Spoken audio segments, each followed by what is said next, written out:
अगर मैं आपसे ज़मीन के सबसे ताकतवर और ख़तरनाक सांप की बात करूं तो सबसे पहले आपके जहन में टाइटानोबोआ का नाम आएगा। दूसरी तरफ सबसे ख़तरनाक शार्क का नाम मुझे बताने की भी ज़रूरत नहीं है। अब एक सांप और शार्क दोनों ही पानी में आराम से रह सकते हैं, इसमें कोई शक नहीं है। तो अगर समंदर में यही दो जानवर एक दूसरे से लड़ने लगे तो क्या होगा? आइए पहले आपको इस खौफनाक जानवर के बारे में बताते हैं। सबसे पहले हमें इस ज़मीन पर इसके वजूद का सबूत मिला जब साइंसदानों ने 7 इंच लंबे दांतों की फॉसिल्स दरियाफ्त किए। आप यकीन नहीं करेंगे कि इन दांतों से जबड़े का साइज इतना बड़ा निकला कि इसमें 3 इंसान आराम से फिट हो सकते थे।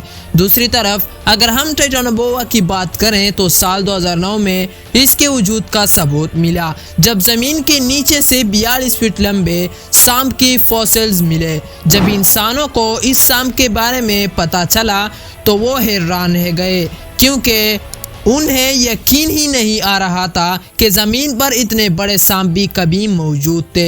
मेगालोडॉन तकरीबन 2.5 करोड़ साल पहले समंदर में राज करता था और आज से तकरीबन 36 लाख साल पहले ख़त्म हो गया था। दूसरी तरफ टाइटानोबोआ ज़मीन पर तकरीबन 6 करोड़ साल पहले से मौजूद था, लेकिन मेगालोडॉन के आने से पहले ही वो ख़त्म हो गया था। इसका मतलब ये है कि इन दोनों मखलूक़ात की कभी आपस में लड़ाई नहीं हुई। लेकिन क्या आपने कभी सोचा है कि अगर ज़मीन के सबसे बड़े सांप और सबसे बड़े शार्क की लड़ाई होती तो कौन जीतता? अब आते हैं मेगालोडॉन पर। इसकी लंबाई तकरीबन 18 मीटर यानी 60 फीट तक होती थी, जो कि मौजूदा ग्रेट वाइट शार्क से कहीं ज़्यादा बड़ा था। इसके जबड़े तकरीबन 3 मीटर तक खुल सकते थे और इसमें 270 दांत होते थे। ये शार्क किसी भी शिकार पर सामने से हमला नहीं करते थे, बल्कि साइड से करते थे। जब ये किसी शार्क को पकड़ते तो इसका दबाव तकरीबन 10 टन के बराबर होता, जो किसी भी कछुए के खोल को आसानी से तोड़ सकता है। ये शार्क अपने तेजी के लिए भी मशहूर थी, क्योंकि समंदर में कोई भी शार्क अगर 22 किलोमीटर फी घंटा की रफ्तार से तैर सकती है तो वो कोई मामूली बात नहीं है। दूसरी तरफ टाइटानोबोआ की लंबाई 42 फीट थी, जो जिगैंटोफिश से 10 फीट ज्यादा लंबा माना जाता था। टाइटानोबोआ आम सांपों की तरह अपने शिकार को दबोचकर इसके सांस रोक कर मार देता था और ये ज्यादातर वक्त पानी में गुजारता था। इसके तैरने की रफ्तार तकरीबन 10 किलोमीटर फी घंटा थी, जो मेगालोडॉन के रफ्तार का आधा भी नहीं था। इसका मतलब है कि रफ्तार के मामले में मेगालोडॉन टाइटानोबोआ से काफी आगे है। लिहाजा अगर टाइटानोबोआ को मेगालोडॉन को हराना है तो उससे पहले मेगालोडॉन की जिस्म को जकड़ना होता, क्योंकि टाइटानोबोआ आखिर एक बड़ा सांप ही है और हर सांप की तरह ये भी अपने शिकार को जकड़कर ही मार सकता है।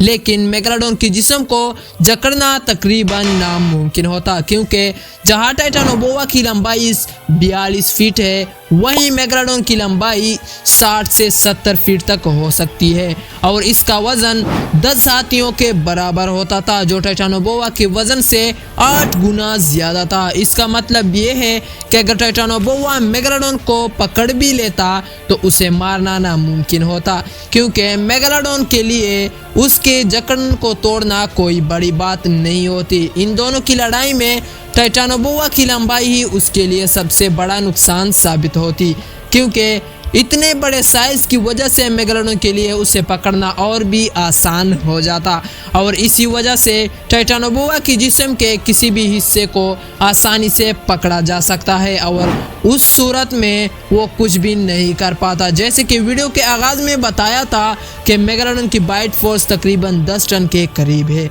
और अगर गलती से भी सिर्फ एक बार के लिए ही टाइटानोबोआ इनके जबड़े में फंस जाए तो पलक झपकते ही उसके जिस्म के टुकड़े टुकड़े हो जाएंगे और इनके पूरे जिस्म को खाने के बाद भी मेगालोडॉन का पेट नहीं भरेगा। उम्मीद है कि इस मालूमात से आपके सारे शकायक दूर हो गए होंगे कि इन दोनों की लड़ाई में आखिर कौन जीतेगा। लेकिन मैं आपकी राय भी जानना चाहता हूं, जो आप नीचे कमेंट करके बता सकते हैं। मिलते हैं नई वीडियो में, तब तक के लिए टाटा बाय बाय और हमारे चैनल को सब्सक्राइब करना भी ना भूलना।